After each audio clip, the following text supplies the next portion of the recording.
Guy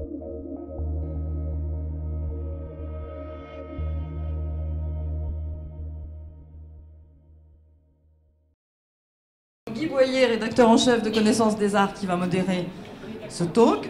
Aline Pujot, présidente du IACA, donc qui regroupe les collections d'entreprises. Angélique Aubert, directrice du mécénat de Ebrige, de la Fondation Ebrige. Et Pablo Jiménez Brillo, qui est directeur de la culture de la Fondation MAPRE à Madrid. Donc je suis ravie de les accueillir et je vous laisse simplement évoquer ce sujet qui me tenait à cœur, parce qu'on parle beaucoup toujours de la photographie dans les collections d'entreprises, mais le dessin y est quand même assez souvent présent. Et je vous laisse voir avec eux quelle est justement la présence du dessin dans les collections d'entreprises. Merci à tous. Bonjour mesdames et messieurs, installez-vous, venez, il y a des places, profitez, c'est tout à fait désagréable quand on est nous confortablement installés de vous voir debout, n'hésitez pas, et après on commence. Donc nous avons la chance d'avoir des grands spécialistes ou des gens complètement impliqués dans la formation de collections d'entreprises. Les deux autour de moi, les deux jeunes femmes les plus proches de moi, sont en fait très impliqués dans des situations antérieures dans d'autres entreprises et aujourd'hui dirigent d'autres structures. Donc on va pouvoir parler de leurs expériences passées comme d'aujourd'hui. Et puis avec Pablo, on va parler aussi d'un exemple international puisqu'on va parler de l'Espagne. Alors c'est vrai que les collections d'entreprises sont des gros collectionneurs. Vous savez, désormais, elles sont très chouchoutées dans tous ces salons qui fleurissent à Paris au même moment, 4 salons au même moment. Tout le monde regarde avec attention à la fois les collectionneurs, donc les responsables de ces collections d'entreprises, aussi bien que ce que l'on appelle désormais les art advisors, ces conseillers qui vont guider éventuellement ces entreprises à acheter soit au mieux, soit en déterminant une ligne avec le directeur de cette entreprise, puisque vous savez que les collections d'entreprises sont très liées à la direction de ces entreprises. C'est souvent le patron qui aime l'art contemporain, comme on dit, et qui va se lancer dans ce secteur. Comme disait Christine, il est assez rare de voir en France des collections d'entreprises spécialisées dans le dessin contemporain. Elles sont plus largement ouvertes pour des raisons de conservation, des raisons d'efficacité des œuvres, parce qu'une peinture ou une sculpture est beaucoup plus visible dans un hall d'entrée d'une entreprise ou dans des bureaux des collaborateurs, et surtout que personne ne s'est décidé véritablement à n'acheter que du dessin et exclusivement du dessin. Pourtant, ce médium a un intérêt majeur, c'est son prix, c'est son accessibilité. Vous savez que le dessin est beaucoup moins cher qu'une œuvre d'art unique sculptée ou peinte, ou ne parlons pas de vidéo ou de photographie. Et pourtant, c'est un secteur négligé en France. Dans les exemples que l'on va donner, Angélique pourra nous parler à la fois de la Société Générale, aussi bien que de la collection Ebrige, dont elle est responsable aujourd'hui en tant que sur le mécénat et sur les projets artistiques. Eh bien on voit que le dessin n'occupe pas la majeure partie des collections, mais plutôt une collection congrue ou bien un ensemble, un secteur qui vient dialoguer avec les peintures ou les sculptures de la collection. Ça, je pense que c'est important, on en parlera. C'est ce dialogue qui a pu s'installer entre le geste premier d'un dessinateur ou un dessin préparatoire et l'œuvre elle-même. Le collectionneur, et le collectionneur d'entreprise aussi, peut avoir envie de conserver ces deux étapes, le dessin, le support papier, et puis l'œuvre elle-même achevée.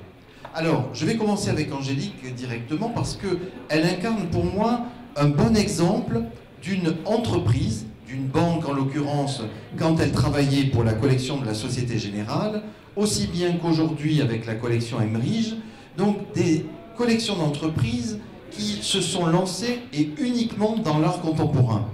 Alors Angélique, est-ce que tu peux nous rappeler un petit peu le cadre dans lequel s'est passée cette formation de la collection Société Générale pour laquelle tu étais responsable jusqu'à peu? Alors, c'est une collection qui a démarré en 1995, qui était effectivement la volonté d'un président féru d'art contemporain. L'idée, c'était de mettre des œuvres absolument partout dans un lieu de travail. Ce lieu de travail, ce sont des tours de la Défense, donc un lieu assez froid, un lieu très imposant, 13 000 collaborateurs qui travaillaient, et en fait, agrémenter un cadre de travail, il faut quand même des œuvres assez monumentales. Et cette collection s'est beaucoup portée sur la sculpture, photographie, peinture et sur le dessin. Mais c'est vrai que je modère un peu la partie dessin parce que d'abord, les dessins, bon, il y a des grands formats, mais c'est souvent une démarche assez intime aussi et il faut vraiment s'approcher du dessin. Là, c'était des espaces importants et donc, de fait, on va plutôt se réfugier vers des médiums beaucoup plus importants qui vont capter l'espace avec des grands formats de photographie ou de peinture ou des sculptures importantes. Ce qui est intéressant, si en fait moi je parle de mon expérience avec mes deux collections, c'est pas la collection Emmerich, c'est la collection Laurent Dumas, c'est une collection personnelle. Et en fait, ce qui est une grande différence, c'est qu'une collection d'entreprise, quand on achète, effectivement c'est une direction générale qui a une volonté, donc il y a des comités d'acquisition, il y a tout un processus d'achat, il faut que ces œuvres plaisent au plus grand nombre. Donc en fait maintenant ils ont constitué un pôle où il y a à peu près 350 œuvres d'art assez mélangées en l'espace de 17 ans, mais c'est un processus très long d'acquisition.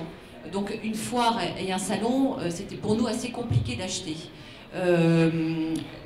Ma nouvelle activité donc, auprès de ce collectionneur qui est Laurent Dumas est radicalement différente en termes de processus d'achat et de coup de cœur, puisque quand c'est une personne qui achète, un collectionneur, il est beaucoup plus dans une démarche intime avec un dessin, c'est quelque chose qu'on regarde, c'est quelque chose avec lequel on vit.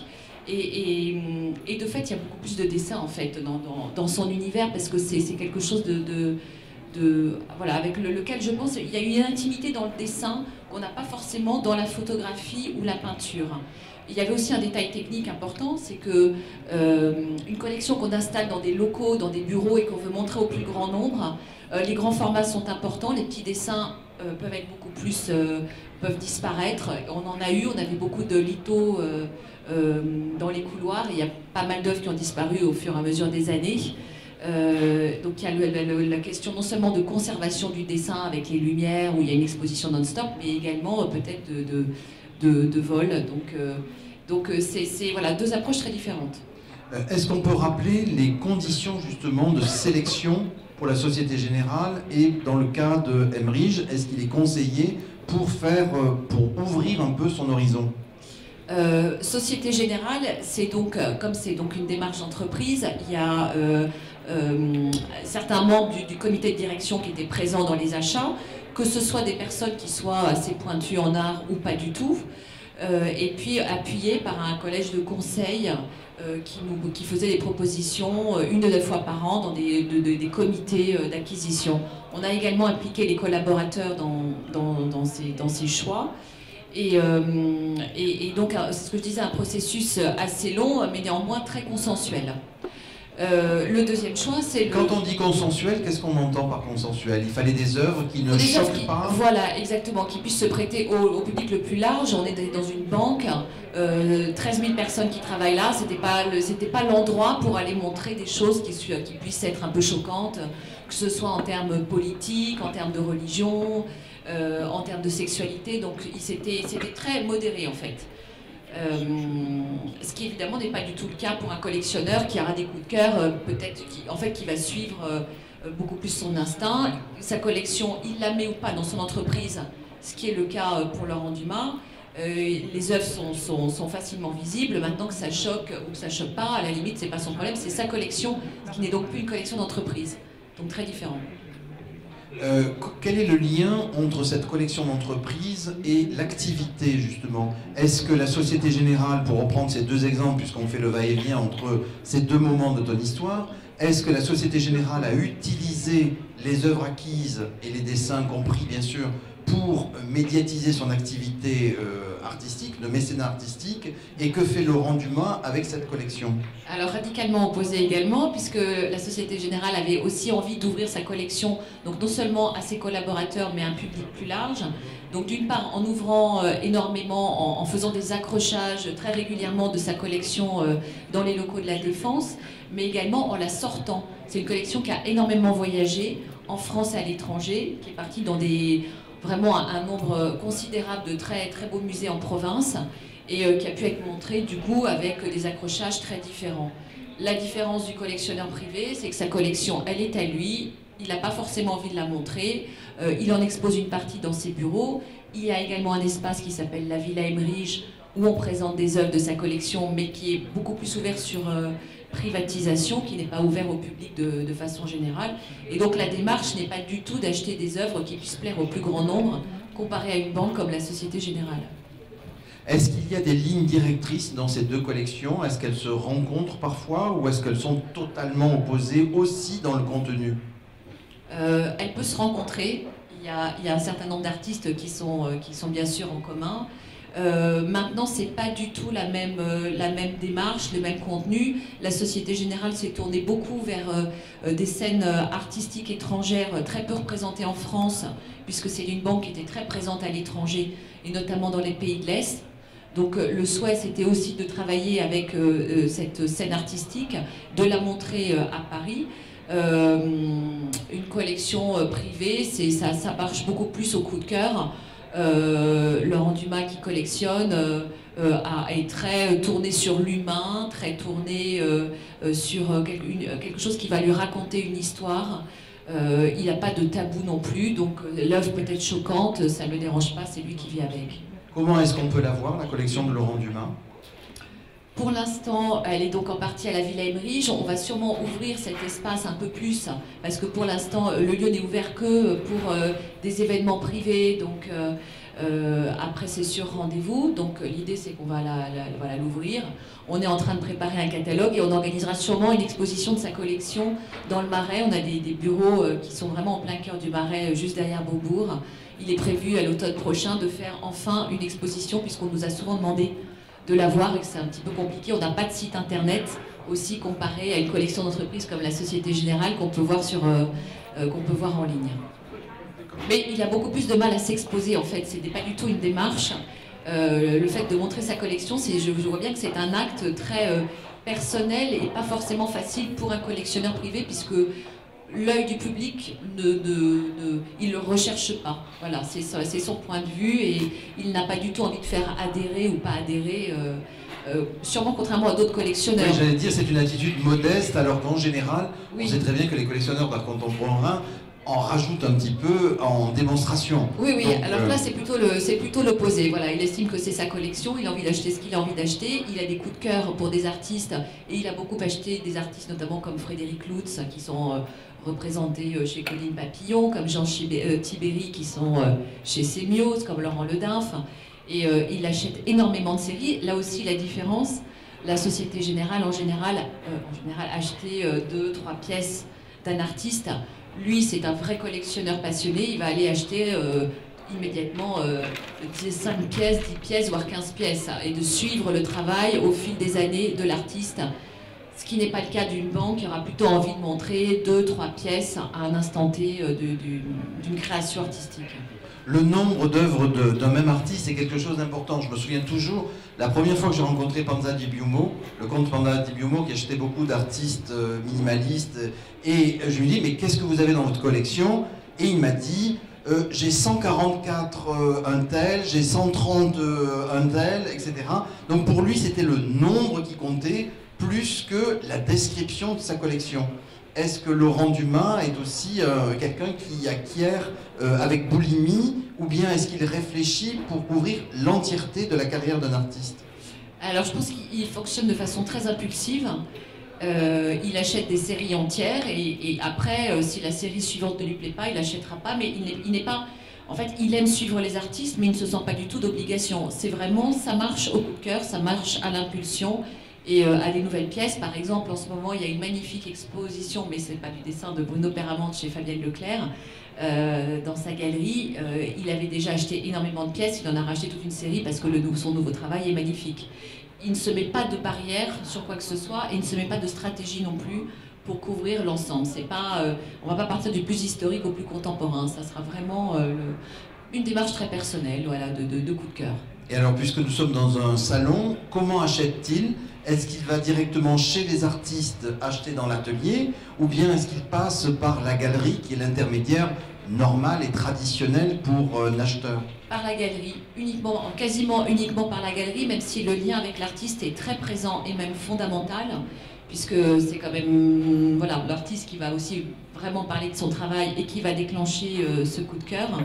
Mais le travail des galeries, évidemment, est primordial, et son envie de soutenir la création française, puisque c'est vraiment un de ses fers de bataille, et les artistes français passent aussi par soutenir les galeries françaises, qui font un vrai travail pour montrer les artistes. Quand on voit les galeries ici, il y a vraiment... c'est de très très bon niveau, et c'est très important de les soutenir et de les récompenser, et non pas de passer en disant je vais directement aller acheter l'artiste parce que je connais l'artiste. Alors je sais que la Société Générale n'achetait jamais en vente publique. Est-ce que Laurent Dumas et cette collection dont vous vous occupez provient aussi de vente publique? Une partie, oui, une partie. Par opportunité, forcément, une pièce historique qu'on ne trouve pas forcément en galerie, on peut l'acheter en vente publique. Il n'y a pas non plus de barrière ou d'interdiction là-dessus, il faut être très souple, mais néanmoins, c'est quand même les galeries qui sont privilégiées. D'accord, merci. Alors, l'idée de cette table ronde, on va commencer d'abord par planter le décor. Chacun va nous expliquer un peu tout ça, et puis après, on verra de manière un peu transversale d'autres questions de conservation ou de présentation. Alors, je me retourne vers Aline Pugeot, qui est historienne de l'art spécialisée dans la collection d'entreprises et qui est aussi la présidente de l'IACA, avec 3 C. C'est quoi l'IACA? Oui, c'est un terme bizarre. C'est un acronyme pour International Association of Corporate Collections of Contemporary Art. C'est une association qui regroupe les plus grandes collections d'entreprises internationales, d'où le nom en anglais. À ce jour, nous avons une quarantaine de membres. Nous avons commencé à nous réunir début des années 2000 de façon très informelle. Et en 2007, un de nos membres, Jacqueline Damécourt, a eu l'idée de vraiment poser les bases de ces réunions en une association française, puisqu'elle est française. Et à partir de là, on a imaginé construire un programme, fédérer les collections d'entreprises que bien souvent on ne connaissait pas. À l'époque, la plupart étaient relativement inconnus, à part quelques grands noms comme la DZ Bank ou la Fondation Cartier, c'est-à-dire ceux souvent qui ont en fait un espace ouvert au public, mais les autres, on ne les connaissait pas bien du tout. Donc on a commencé par un petit peu se répertorier et puis à mettre en place un programme de travail pour nous, pour les collectionneurs de collections entreprises. Quelle est votre visibilité, en l'occurrence, hormis vous, entre vous, comment le public peut mieux le connaître? Il y a un site du nom de l'association, c'est www.yaca.com, qui vous donnera un certain nombre d'informations sur le Yaca. Nous avons surtout travaillé pour l'instant à la fois pour nous-mêmes en échange de ce qu'on appelle les best practices, qui est vraiment le savoir-faire des collections d'entreprises pour essayer d'améliorer nos conditions de travail, les moyens de le faire, les enjeux de le faire, la pérennité des collections d'entreprises. On a aussi beaucoup travaillé sur l'image de ces collections et la visibilité, parce que tu disais que nous étions très courtisés. C'est effectivement un peu plus le cas, mais il y a encore un certain nombre d'endroits où les collections d'entreprises ne sont pas du tout répertoriées et recensées. Et ça c'est souvent lié à une image un petit peu défectueuse des collections d'entreprises, une suspicion du fait que ces collections risquent de ne pas perdurer. Donc on a beaucoup travaillé à cette question de la légitimité et de la visibilité, et en particulier l'année dernière on s'est rapproché de l'ICOM, aussi bien pour se rapprocher de leur code d'éthique, pour essayer d'avoir et de créer également un code d'éthique pour nous, mais aussi parce que les collections d'entreprises ont de plus en plus d'enjeux croisés avec ceux des musées. Et on a eu la chance et l'honneur d'être un organisme agréé par l'ICOM, ce qui est très rare, puisque ces 5 dernières années, il y a 2 organisations qui ont été agréées, dont le Yaca. Alors, sur l'ensemble de ces 40 collections évoquées, lesquelles ont une partie consacrée au dessin, puisqu'il n'y en a aucune consacrée uniquement au dessin? Est-ce qu'il y en a quelques-unes dont le dessin peut être une part importante? Oui, il y a dans ces 40, alors pour vous expliquer un petit peu le paysage de ces 40, c'est assez étendu en termes de géographie, puisque ça va du Brésil avec Itaú Cultural jusqu'à Shiseido au Japon, ça va de Statoil en Norvège jusqu'à une banque d'Afrique du Sud, Standard Bank en Afrique du Sud. Le cœur étant en Europe. D'ailleurs, puisqu'on parle de ces 40, est-ce qu'on a vaguement fait une sorte d'inventaire du nombre d'entreprises dans le monde collectionnant de l'art contemporain? Non, parce que c'est très difficile de s'entendre sur ce qu'on veut dire par collection qui sont faites par des entreprises. Il y a aussi une idée de qualité qui prévaut dans le YACA. Il ne suffit pas de faire une collection entreprise pour devenir membre. Il faut que cette collection soit d'une certaine qualité. Donc faire un répertoire comme font certains organismes nationaux, je pense par exemple à l'Amicale pour la France, mais il y en a dans d'autres pays, ça n'a pas vraiment de sens pour nous.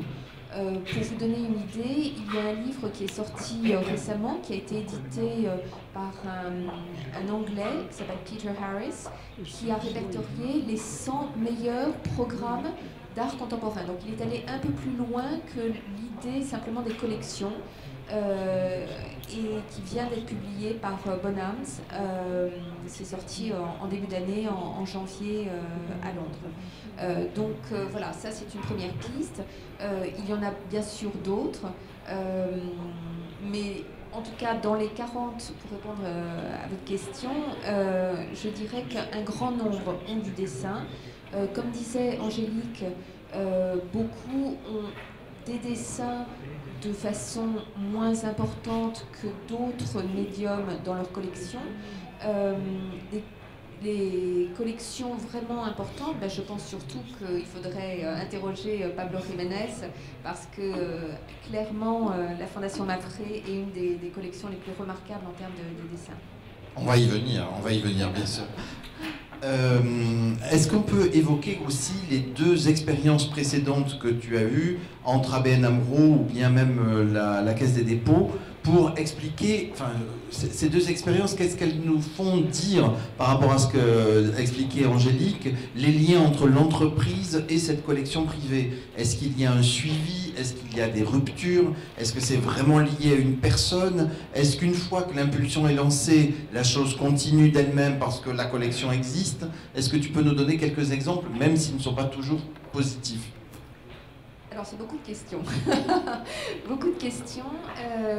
Par rapport à la typologie de collection qu'a mentionnée Angélique, la collection de la Caisse des dépôts a commencé en tout début des années 90, en fait en 89. Et là, c'était une époque où l'engagement était plus celui de l'entreprise citoyenne et de dire que l'entreprise se devait d'aider un certain nombre de choses culturelles, humanitaires, sociales, etc. Un petit peu comme le pendant en Espagne serait la Caixa.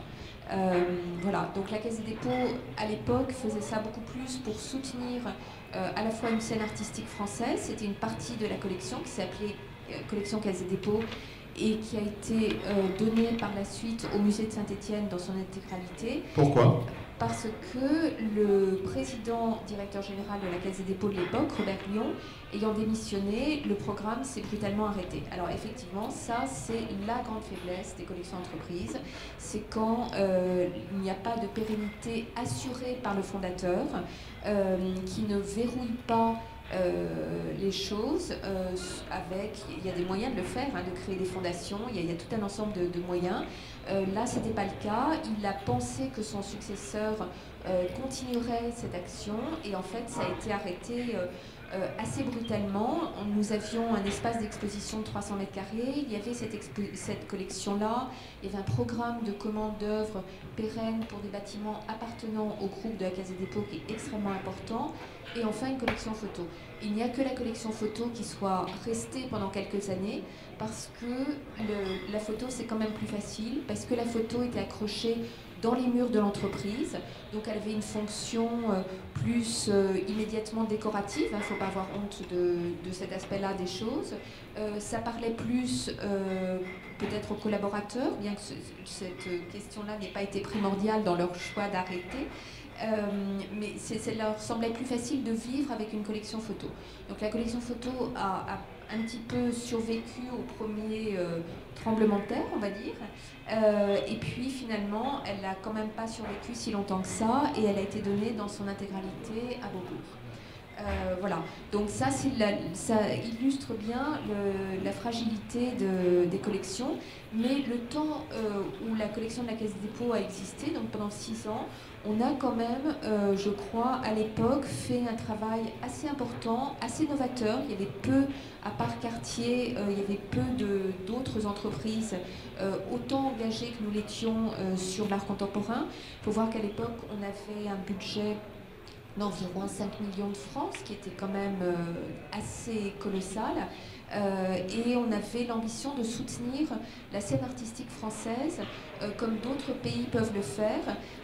Les Français sont très critiqués à l'étranger de par l'aide extrêmement importante que l'État peut leur apporter. Ça leur donne l'étiquette d'artiste officiel. Et il nous semblait qu'il y avait une autre voie possible qui était qu'un autre intervenant, celui de l'entreprise, puisse soutenir un groupe d'artistes. Donc ces artistes-là, il y en avait une vingtaine, qu'on avait l'ambition d'acheter de façon très significative. On a été arrêté dans notre envol, mais on achetait des œuvres de type muséal et parfois, un peu ce que ce collectionneur privé fait, ça pouvait être 10, 15, 20 œuvres d'un même artiste. Donc c'est dire que ce type d'engagement-là n'appartient pas qu'au privé. Il y a des collections d'entreprises qui peuvent également travailler de cette façon-là. Les choix étaient faits pareil, comme Angélique le disait pour la Société Générale, des présentations à partir de l'expertise extérieure, ou bien il y avait un conservateur des collections, non. En l'occurrence c'est l'Étoile. Alors, pour la Caisse des dépôts, le modus operandi était au contraire de faire confiance exclusivement aux professionnels. Et par ailleurs, comme on était convaincus qu'il fallait avoir une vision, une envie, une idée, j'avais le privilège d'être la seule à pouvoir proposer les œuvres à 3 personnes qui étaient des grands experts de l'époque, puisqu'il s'agissait de Jean-Hubert Martin, qui était à l'époque le directeur de Beaubourg, Suzanne Paget, qui à l'époque était la directrice du Musée d'Art moderne de la ville de Paris, et François Barré, qui à l'époque était le directeur de la DAP. Et donc ça donnait l'expertise et la légitimité pour les personnes de la Caisse des dépôts, qui avaient compris que dans d'autres domaines, on ne demande pas au personnel leur choix d'intervenir, ni même aux membres de la direction d'intervenir dans des domaines qui ne sont pas leur domaine de compétence. Donc ils faisaient confiance à ces 3 personnes-là pour jauger, approuver, valider les propositions que je leur faisais. Et pour la collection ABN AMRO, ça a été le même processus ? Non. Alors, la deuxième expérience, c'est une collection qui s'appelle en fait la collection Neuflies-Vie, qui appartient au groupe néerlandais ABN AMRO. Et là, c'est un comité d'acquisition qui était plus large, qui réunissait à la fois des professionnels du monde de la photo, des personnes de l'entreprise. La seule chose qui soit en commun, c'est que dans les 2 cas, j'avais la responsabilité de la collection en tant que conservateur de la collection, et que ma part de proposition, évidemment, était assez conséquente, mais elle n'était pas unique. Très bien. Alors, je me retourne maintenant vers Pablo Jiménez Borillo, qui va nous parler justement de cette collection Mapfre, et je crois que vous nous avez amené des images. C'est ça qui défile derrière moi, mais que je n'ai pas beaucoup vu jusque-là. Bonjour, je vais vous parler un peu Pour moi, le dessin, c'était une passion. J'ai beaucoup étudié le dessin, j'y ai beaucoup réfléchi. Mon cas est un peu différent.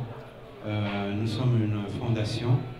On est les propriétaires de Mafre, qui est la plus grande compagnie d'assurance en Espagne et dans l'ensemble de l'Amérique latine. Et on a une fondation culturelle depuis l'année 88. On fait des grandes expositions. On a maintenant une grande exposition Picasso. On a aussi une exposition de dessin de Pontormont. C'est un peintre du XVIe siècle, mais une exposition dessin. Et jusqu'au 11 mai, hein. Il ne nous reste plus que quelques jours pour aller la voir, pour les voir jusqu'au 11 mai. Merci. Alors, à un moment donné, je me suis trouvé, j'étais directeur de la fondation. Je venais d'être, avant j'avais été critique d'art pendant des années. J'avais jamais géré une entreprise, j'avais jamais géré une fondation, quand même c'est comme une entreprise, et j'avais des excédents budgétaires. Ouais, alors les avocats étaient très ennuyeux parce que une fondation, ils me disaient vous devez dépenser ça au mois de décembre, acheter des feuilles. Formidable d'avoir un chèque. Et moi je demandais, est-ce que sinon, on me disait non, parce que sinon cet argent-là rentre dans un fonds fondationnel, ne pourra plus jamais sortir. Alors moi je dis, et si on met ça sous forme de dessin, c'est peut-être une solution, au lieu d'être puni parce que j'ai fait bien mon travail. Alors on a commencé à faire une collection dessin. Pourquoi dessin? D'abord parce qu'en Espagne on n'a pas la tradition de dessin. Par exemple, de Velázquez, on ne conserve dans le monde que 7 dessins, desquels seulement un, on est vraiment certain que c'est à lui. On n'a pas de dessin en Espagne. Le Prado n'a pas un cabinet d'estampes comme le Louvre. On n'a pas une tradition de dessin. Est-ce qu'on sait pourquoi? On ne sait pas, mais jusqu'à Goya, qui a commencé à faire des gravures, qui a fait même des dessins, on n'a pas des traditions. Je veux dire, en Italie, il y a un marché dessin depuis la Renaissance, depuis le XVIe siècle, et nous, on n'avait pas de dessin. Alors, c'était une idée de faire une collection en dessin. On réfléchissait sur ce sujet-là, pourquoi il n'y a pas de dessin en Espagne, pourquoi nos artistes n'ont jamais dessiné, et c'est une façon de réfléchir. Une façon de réfléchir aussi sur la création, parce que le dessin, ici on a parlé, mais le dessin c'est quelque chose de très spécial. C'est-à-dire le dessin, moi par exemple, les Italiens, la Renaissance, le design, c'était ce qu'il y avait avant l'art. Le dessin, c'est ce qu'il y a avant l'art. Avant la peinture, avant la sculpture, avant l'architecture, il y a le dessin. Alors on est plutôt dans le domaine des idées, on est plutôt dans le domaine des rêves et non des réalisations. Alors ça encore, quand on voit des dessins comme ici, des fois on a un sentiment d'être très près de l'artiste, parce que c'est vraiment, normalement c'est très frais, c'est une idée, on ne sait pas si ça va aboutir à quelque chose finalement. Il est vrai qu'à partir du 19e, les dessins, c'est pas seulement des esquisses, c'est pas seulement des travaux préparatoires, mais on commence à percevoir les dessins comme aussi des œuvres d'art en elles-mêmes. Alors, ce sentiment cet état entre le dessin comme quelque chose de préparatoire et le dessin comme quelque chose en soi-même, pour moi, ça arrivait jusqu'à la moitié du XXe siècle. À partir de la Deuxième Guerre mondiale, qu'est-ce que c'est le dessin? Il n'y a plus de genre. On a du mal des fois à savoir si c'est une sculpture ou si c'est la peinture. La peinture en trois dimensions. Alors, et le dessin... alors, c'est pour ça que on avait décidé de faire une collection des dessins entre fin 19e jusqu'à, en principe, jusqu'à la guerre civile espagnole.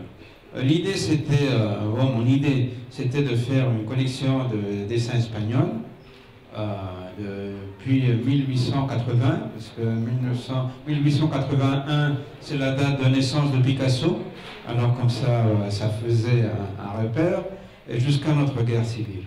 Mais c'est très compliqué, je veux dire, l'idée c'était un seul dessin par artiste, mais c'est très compliqué quand on se retrouve dans la réalité, et il y a des dessins qu'on ne veut pas laisser échapper, même si on a déjà des dessins dans la collection. Et l'idée, c'était de pouvoir bâtir un discours, montrer comment on peut faire, on peut raconter, dans notre cas, une histoire de l'art espagnol avec des dessins. C'est plus souple qu'avec la peinture ou la sculpture, parce que d'abord le dessin on peut acheter et plus facilement que la peinture, mais en plus on peut trouver des dessins qui sont vraiment spéciaux, qui lui donnent un point de vue différent de l'artiste. Alors on a fait cette histoire un peu de l'art espagnol, mais on avait des problèmes, parce que des artistes qui sont très importants en Espagne, comme Baradas ou Torres Garcia, n'étaient pas espagnols. Alors on s'est dit, c'est pas notre rôle de demander le passeport aux artistes, voir si on va ouvrir un peu l'histoire aux artistes qui ont été en Espagne et qui ont eu une influence en Espagne. Mais un jour, dans les images, on a trouvé un beau dessin de Paul Klee qui n'a jamais été en Espagne, qui n'a rien à voir avec l'Espagne, mais comment ne pas l'acheter, non? Et alors on a dit, bon on change un peu, pourquoi pas, je veux dire, il faut dire pragmatique, mais c'est bien quand les choses sont comme ça vivantes, c'est la réalité qui la chance. Il faut dire aussi que j'étais très souple. Moi j'avais un conseil pour acheter, j'avais cherché un historien d'art pour savoir si vraiment la pièce était d'une période ou pas, et un galériste pour qu'il nous dise si c'était vraiment un prix de marché, si c'était trop cher ou... Et alors les trois c'était facile parce que moi je me promenais par exemple ici au salon avec mon portable, je faisais une photo, j'envoyais et avec un vote on était en majorité. Alors comme ça c'était très amusant, très souple et on arrivait à faire une collection, vous savez, ça vous apprend des choses quand on la voit parce que ça change, il y a des points de vue inattendus, des choses qui se rassemblent, qui ne devraient pas se rassembler, des choses qu'on devrait voir ensemble, qui ne peuvent pas être ensemble. C'est quelque chose de vraiment très spécial. Alors, nous, les dessins, on les gardait, parce que, vous savez, le dessin, c'est quelque chose de très spécial de voir les dessins, parce que normalement, c'est très exceptionnel. Ils sont très fragiles à la lumière, ils sont très fragiles, c'est un peu comme le grand malade de l'art, c'est toujours un peu malade, non? Il faut les soigner. Et de temps en temps, on faisait des expositions, notamment en Amérique latine. On a présenté la collection en Argentine, au Brésil, un peu partout, en Colombie, au Mexique, au Chili, au Pérou. Et c'était vraiment très très intéressant parce que chaque fois qu'on l'a présenté, on apprenait des façons différentes de regarder. Pour nous aussi c'était très important parce que normalement les gens connaissent de l'art espagnol, Picasso, style espagnol, Miro, Juan Gris, et nous on faisait vraiment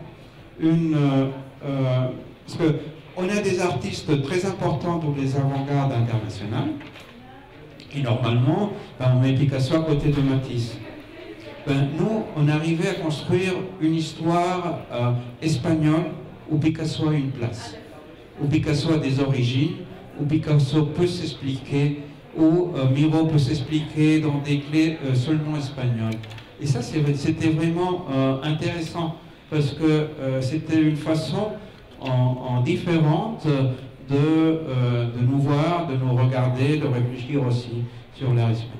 Alors vous nous avez dit que le champ d'action s'était élargi à des artistes non espagnols ou n'ayant pas vécu en Espagne. Est-ce que dans l'autre sens, dans la contemporanéité, vous êtes allé un petit peu ailleurs que la limite de la guerre civile? On est dans les années 60. Jusqu'aux années 60, mais ça s'arrête là. Peu à peu. On avance peu à peu. Ça fait 4-5 ans. On a commencé à faire une collection photo, jusqu'à ce moment on n'avait que dessins, parce qu'on a ouvert un espace pour faire que des expositions photos. Alors, vous avez Lynn Cohen en ce moment. Hein, c'est ça, on a Lynn Cohen, mais alors on a pu faire des achats importants. On a la collection plus importante de Paul Strand en Europe. On a une centaine de vintage, qui est vraiment, je veux dire, on a une collection dans un esprit complètement différent, où on essaye de faire des groupes d'œuvres d'artistes, normalement des artistes non espagnols, parce qu'on a vu qu'en Espagne il y avait surtout en photo des collections ou de photographes espagnols ou d'artistes contemporains qui travaillaient aussi dans le domaine de la photo, mais pas de photographes dans l'histoire du XXe siècle. Alors on fait notamment en ça, et ça nous a aidé parce que maintenant on est un tout petit peu plus lourd, ça veut dire qu'on a 2 historiens d'art de plus dans le conseil d'achat, mais ça nous a permis d'ouvrir aussi un peu le regard sur le dessin. Alors moi je n'aime pas beaucoup les chiffres, mais quand même juste donnez-nous une idée de l'ampleur de la collection. En termes de dessin, c'est quoi? En termes de dessin, on a presque 1 millier de dessins. Ah oui, 1 millier. Parce qu'on a différentes collections. D'abord, on a une collection d'un designer espagnol, Penagos, qui était pour nous très important dans les années 20, et qui a fait tous les dessins de mode un nouveau stéréotype de jeune femme. En France, c'était la garçonne. Et en Espagne, c'était la femme Penagos, parce que c'est lui qui a fait vraiment le stéréotype. Alors on a acheté, on a la grande collection d'un moment qui est vraiment très, très intéressant. Alors ça nous a fait faire une petite collection en designer de mode, en espagnol, on a aussi des ensembles d'artistes espagnols que pour différentes raisons ont travaillé une période très courte, parce que normalement après la guerre ils sont décédés, ils sont partis en Amérique et ils ont changé de travail ou de style, et on a comme ça des petites collections thématiques pour ne pas oublier des artistes qui n'ont pas de grandes œuvres dans les musées ou qui ont des œuvres très isolées. Et alors pourquoi n'allez-vous pas plus vers aujourd'hui, puisque quand même le prix de dessin est en train de flamber. Là, il y a des Arroyo, il y a plein d'artistes espagnols qui sont exposés. Vous pourriez éventuellement profiter de l'accessibilité encore de ces œuvres. Oui, si, mais notre idée, c'est plutôt d'avoir une collection qui soit cohérente. Alors, on tient beaucoup à cette idée on doit avoir une idée pour bâtir une collection. On peut pas. Alors, il y a quand même un fil. On travaille sur ce fil-là. Il est vrai que le fil avance et se déplace, mais ce n'est pas le prix des dessins. C'est-à-dire, il y a un dessin Picasso. Nous, moi j'ai réussi après on a un budget régulier, on a une base d'1 million d'euros par an. Et comme base, après si on trouve, oui c'est ça. Et c'est un budget qui est stable, bien, oui, c'est ça. Ça fait rêver. Attendez, une institution qui a 1 million d'euros à dépenser chaque année pour acheter du dessin. C'est pour ça que de parler des autres collections à côté de la Est-ce que votre politique d'exposition est très liée à votre propre collection? Au début, c'était juste à l'envers. On avait des expositions et on a cherché parce que des collections qui soient même parce que pour les expositions, en principe, on est aussi dans cette période-là entre fin du 19e et le 20e parce que en Espagne, à Madrid, on n'a pas de musée d'art moderne. Alors il y avait un espace à remplir entre le Prado et le Reina Sofia. Et on a dit, c'est un peu ça le rôle des fondations, de faire les choses. Et c'était sur cette période qu'on a commencé à travailler. Mais finalement, c'est des choses complètement différentes. Un programme d'exposition, c'est sa difficulté. Une collection de dessins aussi, on ne peut pas acheter ce qu'on veut chaque fois. Il y a un marché, il y a des possibilités d'achat, il y a des opportunités. On a un dessin de Picasso qu'on a acheté, ça fait 2 ans, et on a payé plus d'1 million d'euros. Alors on a mis ça sur des années, mais c'est un dessin quand même très très important. Alors, une collection, c'est le marché, c'est une idée, c'est vraiment, et on est très fiers, parce que non seulement on a fait une collection, on fait aussi un prix de dessin chaque année. On fait aussi une aide, surtout pour l'Amérique latine, pour la catalogation de collections de dessins, parce que normalement dans les musées, ils n'ont jamais de l'argent pour les dessins, et les dessins finissent par disparaître, parce qu'en plus c'est très sensible. Et on vient de publier une guide pour la conservation de collections de papier de dessin. On va y venir un petit peu quand je vous poserai les questions sur les 3. On m'a parlé surtout de votre volonté de pédagogie et d'accessibilité. Qu'est-ce que ça veut dire? Bon, vous savez, nous on veut raconter des histoires. Moi j'aime les dessins parce qu'ils racontent des histoires. Le dessin là est très spécial parce que le dessin c'est pas seulement en l'art. J'imagine que tous ce qu'on est là, on a dessiné quand on était enfant, au moins, non? Mais pas tous, forcément, on a peint à l'huile. Le dessin nous appartient aussi, non? C'est pas seulement de l'art, c'est quelque chose à tout le monde. On dit, non, il y a le Saint-Exupéry, c'est moins mouton, non? Il ne faut pas être un artiste. Vous avez des ateliers pour les enfants? Alors c'est ça, on veut aussi leur rendre ce rôle. C'est un enjeu en double direction. On propose, on a un programme pédagogique très ouvert sur le dessin. Alors on rend le dessin, aux gens, c'est pas, on dit c'est un peu séquestré par l'art, mais ça nous appartient à tous, on peut tous dessiner, on a tous dessiné. Alors on a ce programme-là. Alors les collections, on ne peut pas les voir normalement, mais on a même une application sur Apple en gratuite où on peut voir toute la collection, où on raconte aussi des histoires, où on peut voir, on peut organiser et on peut lire un peu l'histoire de l'art espagnol en correspondance avec ce qui se passait dans le monde. Je veux dire, on essaie de raconter des histoires et on essaye aussi de mettre en référence nos dessins avec d'autres collections, avec d'autres conservateurs qui peuvent nous écrire et de temps en temps le font et nous disent c'était intéressant ce dessin parce que nous on a un tableau qui a en référence.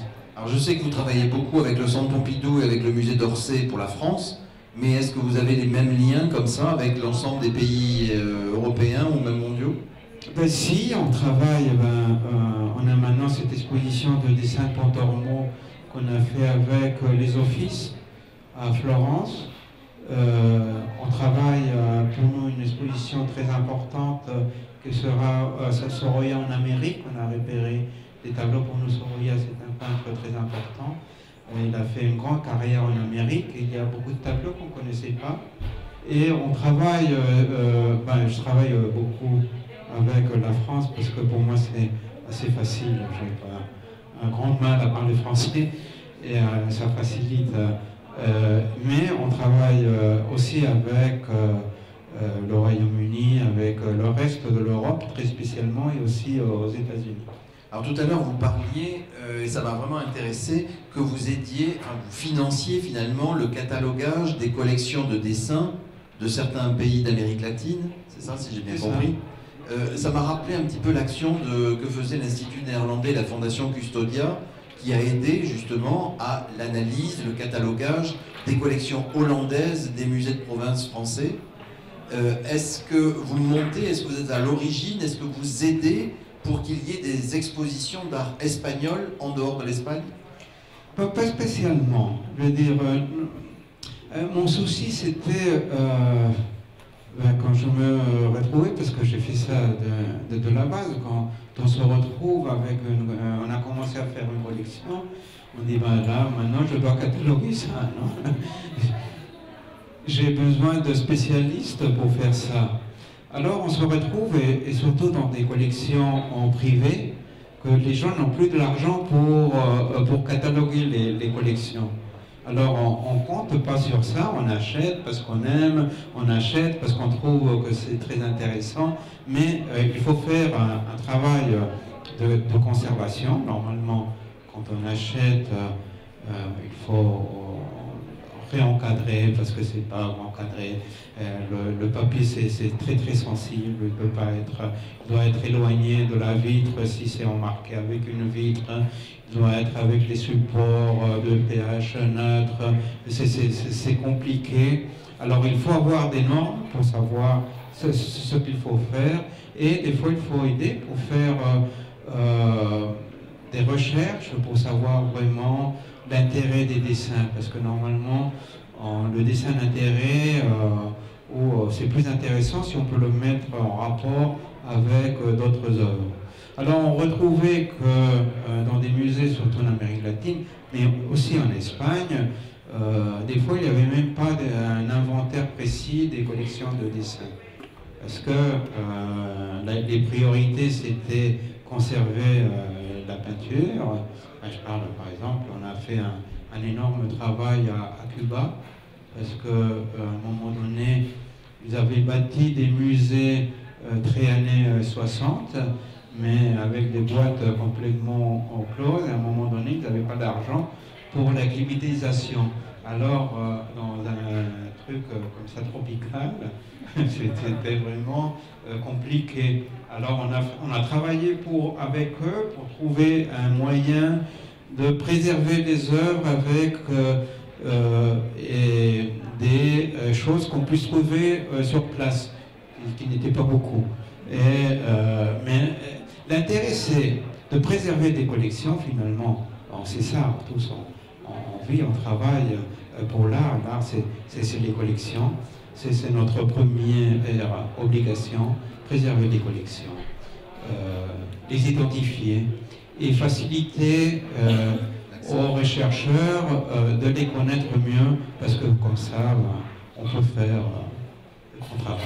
Alors, question transversale concernant la conservation, puisque ces œuvres, on les a achetées, mais après, il faut les conserver.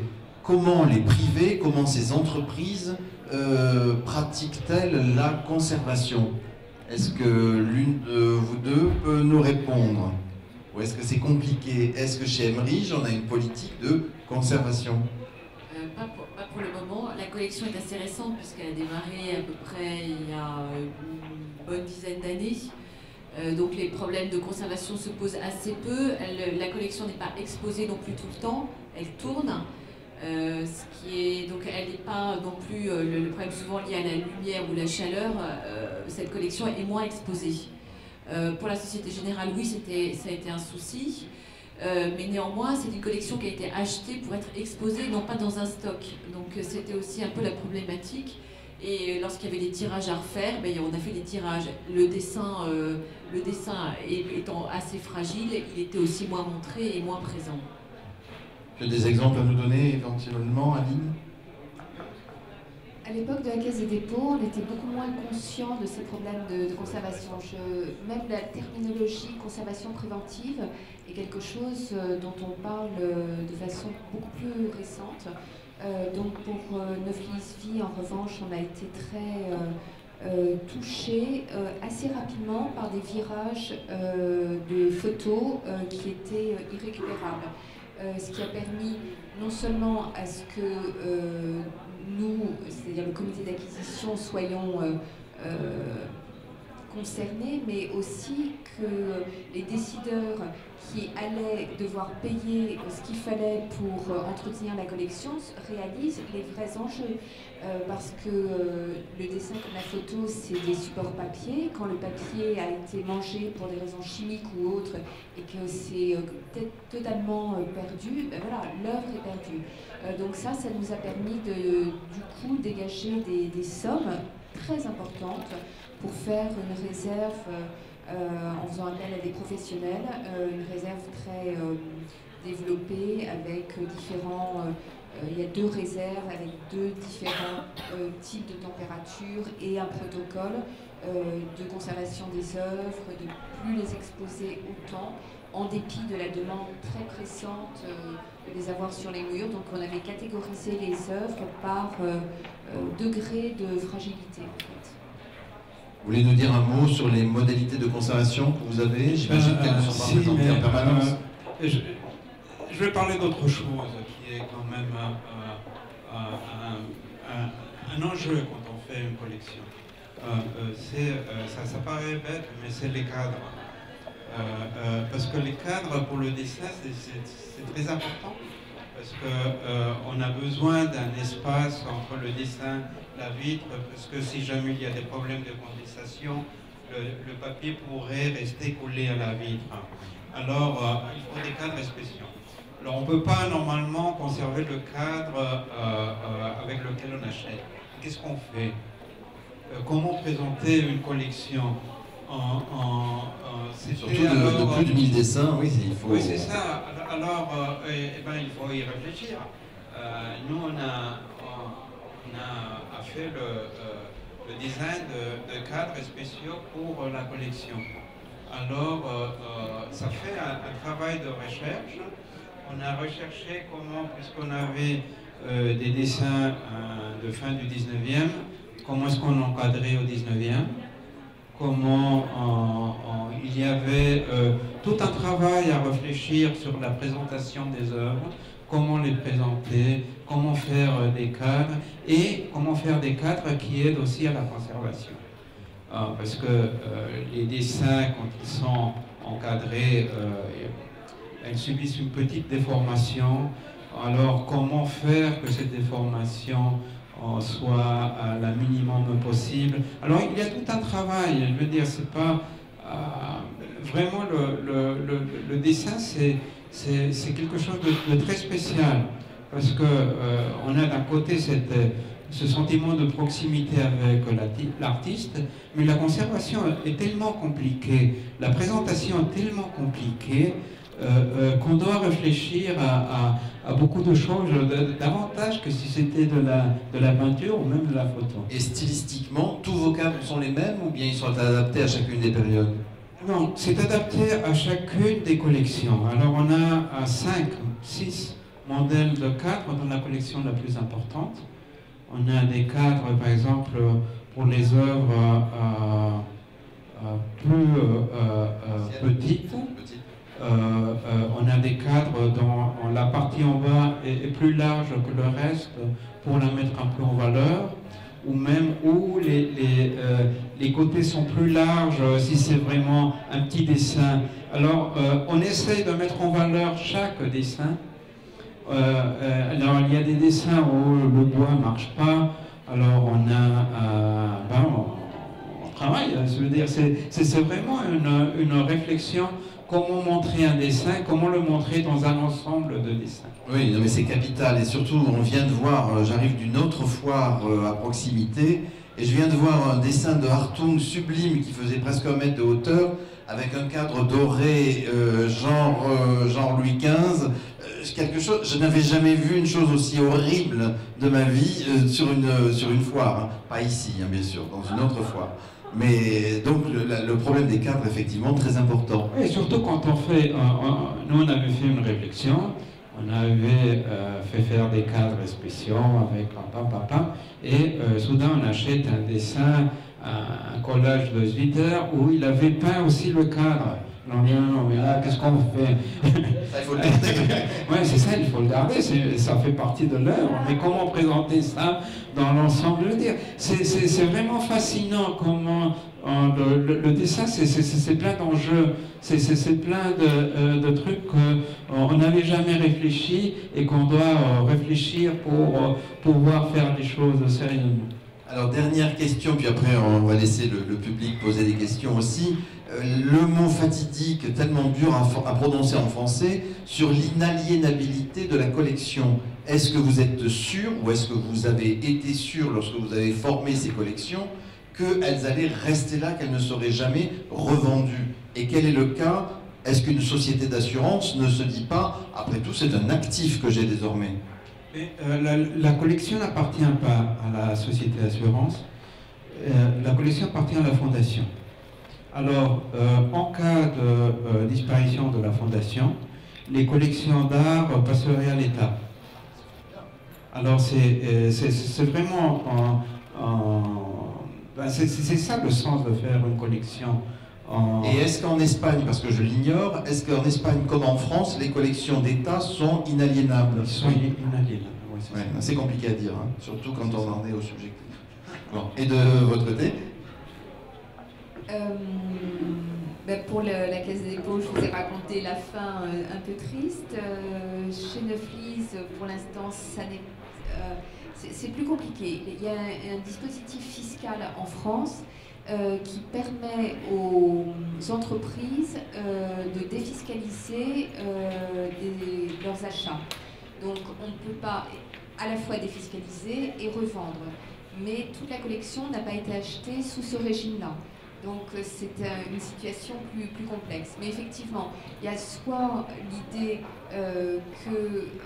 et un certain nombre de collections européennes, ou en tout cas de collections du IACA, il y a le cas des fondations qui protègent, il y a le cas de fonds de dotation où ça revient non pas à l'État mais à la Fondation de France, mais ça revient finalement pratiquement au même.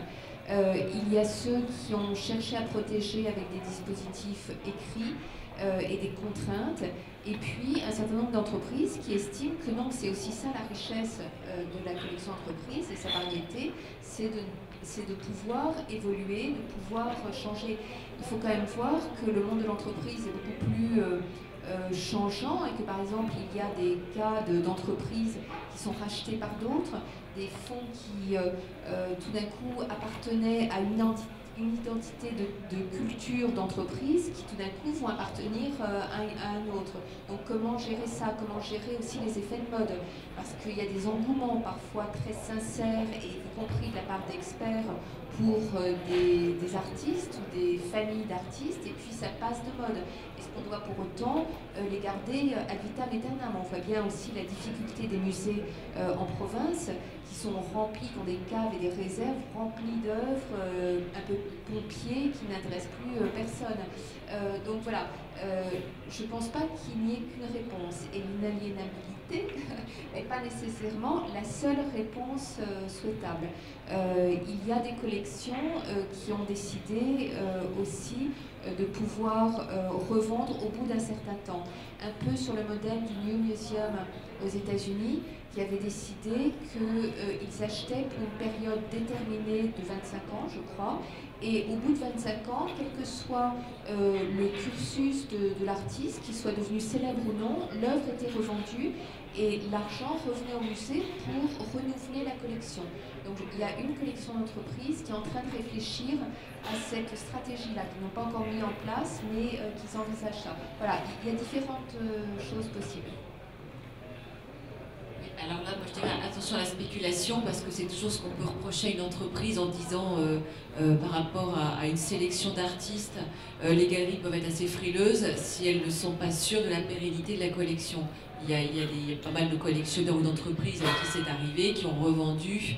C'est assez quand même mal perçu par l'artiste ou la galerie.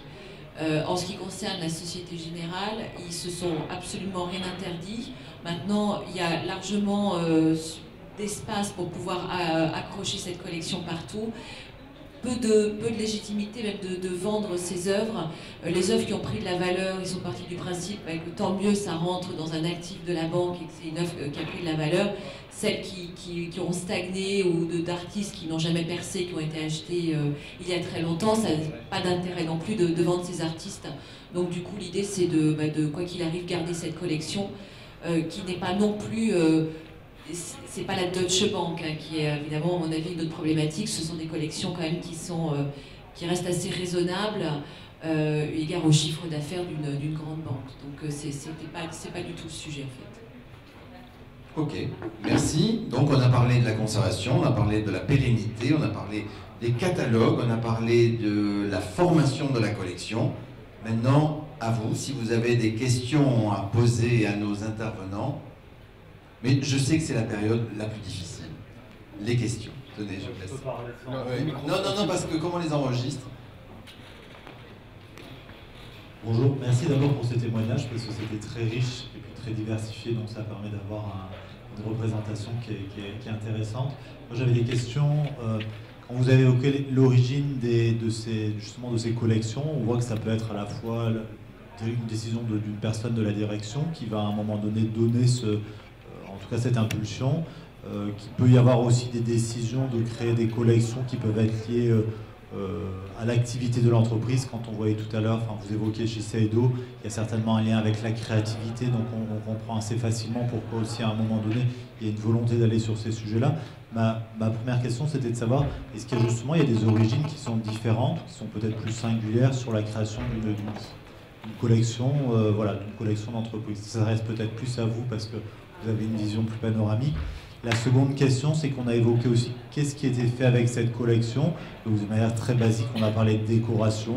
On voit aussi bien évidemment que ça peut servir pour de la communication. Il y a des expositions qui sont faites, il y a de la médiation culturelle avec des ateliers pour voilà. Est-ce qu'il y a d'autres usages qui peuvent être faits de cette collection ou pas?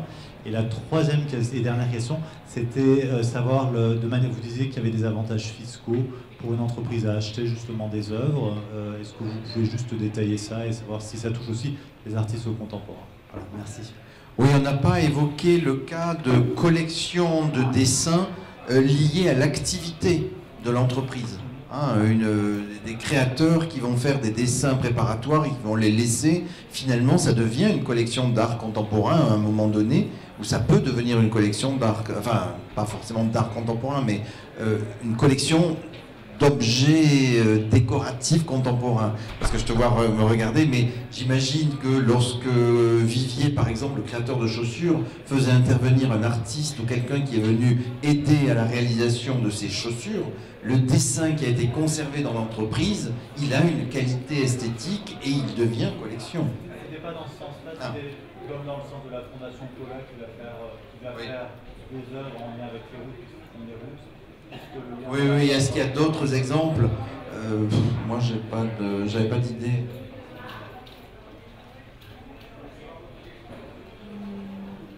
Au départ, quand même, je pense que ce qu'on peut dire, c'est que tu l'as dit d'ailleurs, c'est quasiment toujours la passion d'un chef d'entreprise collectionneur. Ensuite, que le choix du support, le choix du type de collection varie, c'est indéniable. Alors il y a une foultitude de choses. Je pense que ce qui fait la différence, comme l'a dit Pablo, c'est l'intention. C'est-à-dire, je pense vraiment qu'une collection réussie est une histoire qu'on est en train d'écrire. Une histoire de l'art qu'on est en train d'écrire, et que pour ça il faut un engagement.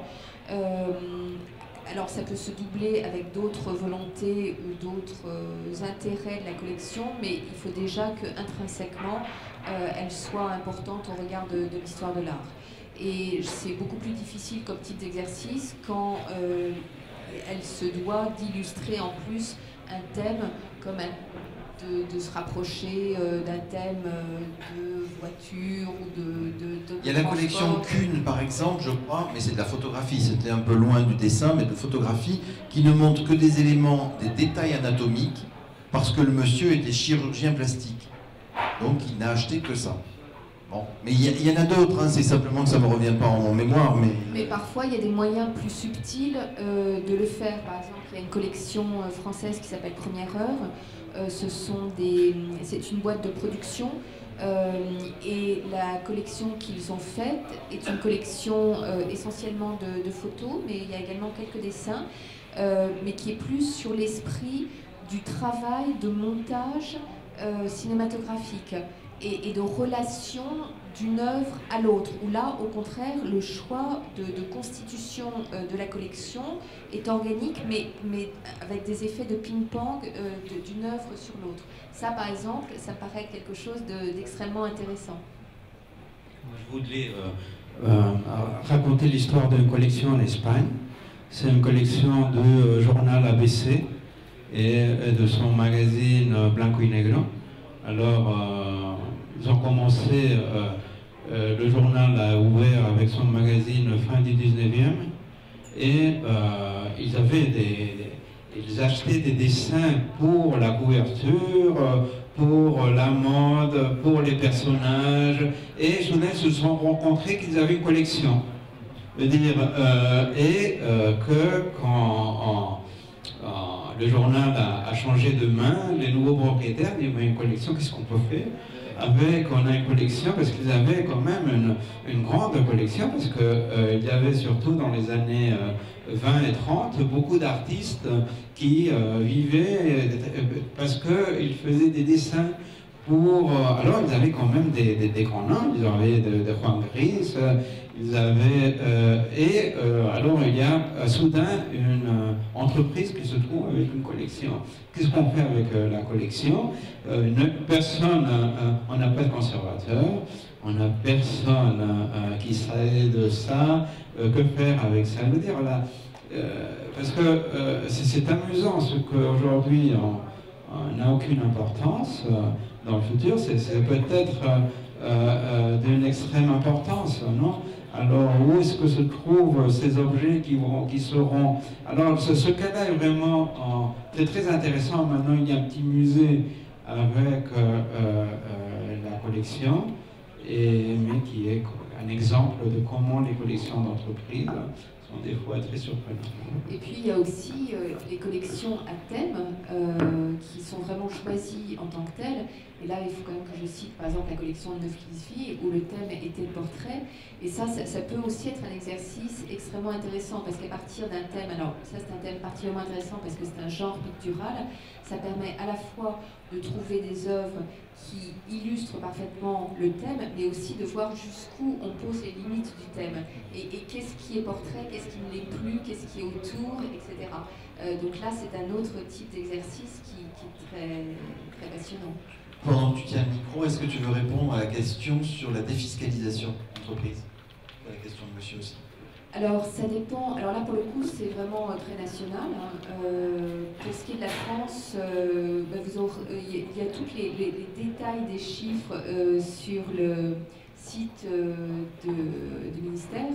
Mais en gros, c'est l'idée de dire qu'une partie des achats peuvent être défiscalisés par une entreprise. Ça doit concerner des artistes vivants. Donc, pour répondre à votre question, oui, bien sûr, ça peut aider beaucoup d'artistes. Et il faut que ce soit des œuvres. Ce que l'État considère comme étant des œuvres, ce sont des tirages ou des éditions à moins de 30 exemplaires. Œuvre originale. Et il faut qu'elle soit visible aussi. Montrée au public. Œuvre originale, oui, bien sûr. Et montrée au public, là, il y a eu une modification, un apport, on va dire, par la loi Ayagon, parce que qu'est-ce qu'on entendait par le public? C'est toujours ces définitions des limites, en fait. Et là où Ayagon a énormément ouvert la porte, c'est qu'il a considéré que le public pouvait être le public de l'entreprise, donc les salariés, les fournisseurs et les clients. Donc autant dire que pratiquement tout est constitutif de la notion de public. Sachant que les œuvres ne doivent pas être dans des bureaux fermés dans ce cas-là, ça doit être dans des passages aussi. On ne peut pas, si chaque personne de l'entreprise décide d'avoir une œuvre dans son bureau, ça ne fonctionne pas. Et à ce moment-là, on peut amortir l'œuvre sur 5 ans. Mais en fait, la tolérance est très grande. Donc en mettant quelques œuvres dans le hall, ensuite il peut y en avoir dans le bureau. Et puis surtout, il n'y a pas vraiment ni de contrôle, ni de sanction. Autre question? Non? Bah, sinon, merci d'être venu, merci de... Ah, pardon. Non, c'était juste par rapport... le monsieur tout à l'heure, il parlait d'un dessin de Picasso. Enfin, non, mais c'est pour l'enregistrer. Je suis pas sûre que la question soit intéressante. Ah ben pertinente, sinon on ne la posez pas, mais... Tout à l'heure, monsieur, vous parliez d'un dessin de Picasso. J'ai pas envie de parler dans le micro. Ah. Non mais donc c'était juste, je me demandais, vous parlez d'un dessin de Picasso que vous avez acheté plus d'1 million. Oui. Et c'est celui qui défile? C'est celui qu'on voit là? C'est Mademoiselle... Ah oui, c'est ce dessin-là que vous avez acheté plus d'1 million? C'est un dessin l'année 10, c'est vraiment un grand format. Et c'est un dessin du début du cubisme de Picasso, très travaillé avec, on découvre 3 crayons différents et de l'encre chine. C'est vraiment un dessin très très important. Votre inquiétude concernait quoi? Le prix? Ah, il y avait une inquiétude perceptible.